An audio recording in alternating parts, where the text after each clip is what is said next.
파리 생제르맹은 8일 이탈리아 밀라노의 산시로 스타디움에서 열린 AC 밀란과의 챔피언스리그 조별리그 F조 4차전에서 1대2 역전 패배했습니다. 이로써 2승 2패를 기록한 PSG는 승점 6점으로 간신히 2위를 유지했는데요. 밀란은 첫 승을 따내며 1승 2무 1패 3위로 올라섰습니다. 1위는 도르트문트, 4위는 뉴캐슬입니다. PSG는 슈크리니아르의 선제 헤더골로 리드했으나 레앙, 지루에게 연달아 실점하며 통안의 역전 패배를 당했습니다. 이로써 산시로 무승 침묵은 현재 진행형이 됐습니다. 이강인은 후반 60분 교체 투입됐는데요. 경기 전 PSG 소식에 정통한 호킨스 기자의 보도에 선발 출전이 불투명했었습니다. 호킨스 기자는 SNS에 PSG 선수들이 훈련을 하고 있는 영상과 함께 PSG 선수들은 밀란전을 앞두고 마지막 훈련을 진행했다라면서 이강인은 단체 훈련에 참가하지 않았다라고 전했는데요. 단체 훈련에 참석하지 않은 것이라면 개인 훈련은 소화했을 가능성이 있기에 이강인의 부상을 확답하는 건 시기상조이지만 경기 전 마지막 훈련에서 단체 훈련을 소화하지 못한 건 몸 상태가 100%가 아니라는 의미일 수 있기에 이강인의 선발 출전이 어려울 것으로 예상되었습니다. 결국 가벼운 부상이라고 보도가 되었고 선수 보호 차원이었다고 합니다. 이날 60분에 교체 투입되었습니다. 70분부터 파리 생제르맹이 주도권을 잡고 계속 공격했으나 쉽게 밀란의 수비를 뚫어내지 못했습니다. 특히 후반 89분 멋진 왼발 슈팅을 시도했으나 골대를 강타하며 4경기 연속 공격 포인트 도전에 실패했는데요. 페널티 박스 안에서 지루를 제친 뒤 한 박자 빠른 왼발 슈팅을 시도했습니다. 하지만 골대를 강타, 동점골로 이어지지 않았습니다. 이날 이강인은 슈팅 1회, 패스 성공률 96%, 드리블 성공률 100%를 기록하며 공격에 활기를 불어넣었습니다. 수비적으로도 적극적인 모습이었는데요.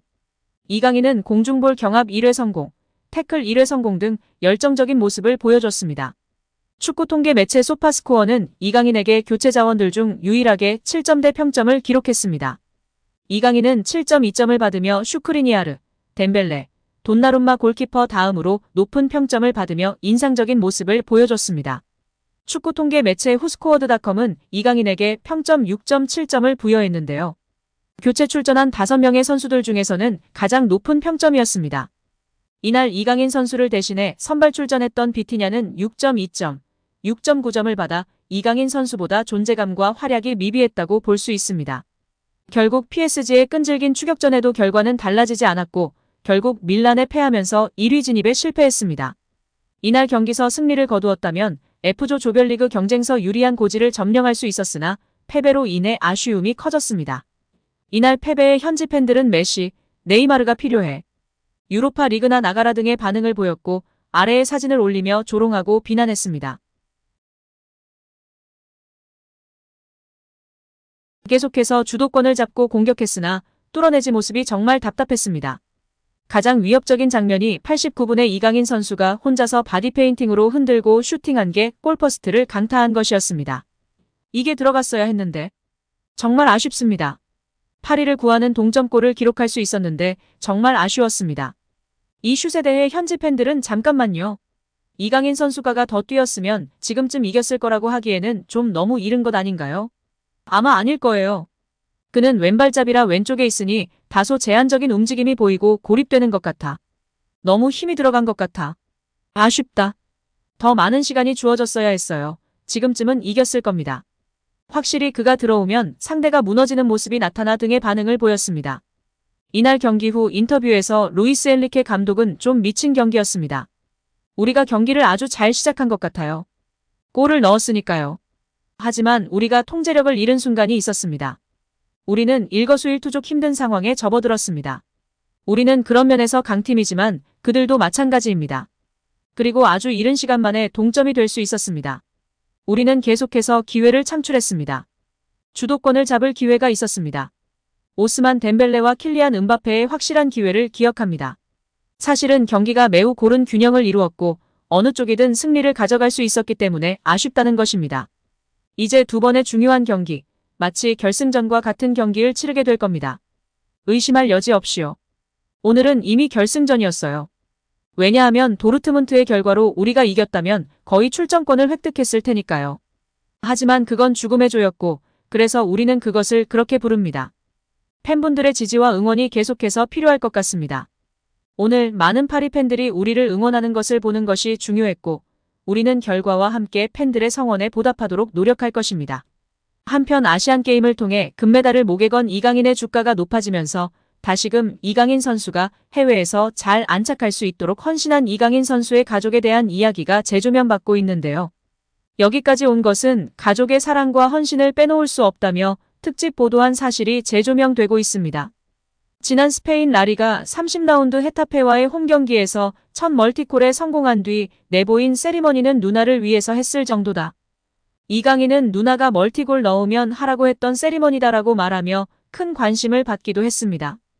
2019년 U-20 월드컵 결승전을 앞두고 참석한 기자회견에서도 부모님도 누나들도 저 때문에 희생해 주신다. 이렇게 좋은 자리에 있고 활약할 수 있는 것은 가족들과 옆에서 많이 도와주시고 응원해 주시는 분들 덕분이라고 했었는데요. 그의 말대로 2011년 온 가족은 이강인의 선수 생활을 위해 스페인으로 건너갔습니다. 한국에서 태권도 사범이었던 아버지는 직업까지 바꾸며 아들을 뒷바라지했다고 전해지고 있습니다.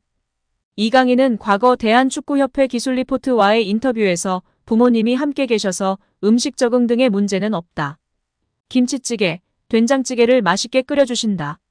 제가 곰탕을 엄청 좋아해서 항상 해달라고 떼를 쓴다고 말하기도 했습니다. 어린 그가 해외 생활에 빠르게 적응하는데 부모의 영향이 컸던 것으로 보이는데요. 특히 마라도나를 좋아하는 아버지를 따라 일찌감치 축구를 접했습니다. 걸음마를 시작하면서부터 집 마루에서 공을 차고 다녔고 아버지가 운영하는 태권도장에서 초등생 형들과 축구를 하며 어울렸다고 하납니다. 실제로 2010년에 방영된 영재의 비법 리얼 스터디에서는 이강인이 태권도장에서 아빠표 체력관리 트레이닝을 받는 모습이 방영되기도 했습니다. 또한 스페인의 발렌시아 지역지 수페르데포르테를 통해 알려진 바 있는데요. 보도에 따르면 이강인은 본인과 다른 10명의 한국 소년들이 발렌시아에 테스트를 받으러 왔다. 그들은 스페인어도 영어도 할 줄 모르는 상태였다. 사비 모촐리가 그들을 지도했는데 그는 현재 바르셀로나 라마시아의 코치로 있다. 당시에는 발렌시아 7세 팀을 맡고 있었다. 언어적 장벽이 심해 이강인은 다른 동년배 선수들과 의사소통에서 문제를 일으켰다. 당시 팀에는 페란 토레스, 아벨 루이즈, 빅토르 추스트와 휴고 구일라몬 등이 있었다. 그는 이 2000년생들보다 한 살 더 어렸다. 그러나 자신을 각인시키는데 많은 볼터치가 필요하지는 않았다. 이강인은 몇 번의 볼터치로 자신이 특별한 선수라는 것을 보여주었다. 당시 이강인을 지도했던 모촐리 역시 이강인의 기량에 의구심을 품지 않았다. 발렌시아는 10살짜리 꼬맹이와 계약하는 것을 주저했다. 거기에 이강인이 발렌시아와 계약을 체결하기 위해서는 온 가족이 발렌시아로 이주해 와야 한다는 말을 이강인의 부친이 듣게 된다. 집은 있었고 이강인을 기다리는 학교도 있었다.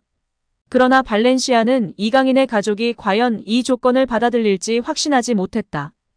아니, 거의 불가능하다고 생각했다. 온 가족이 스페인으로 이주를 와야 했으니.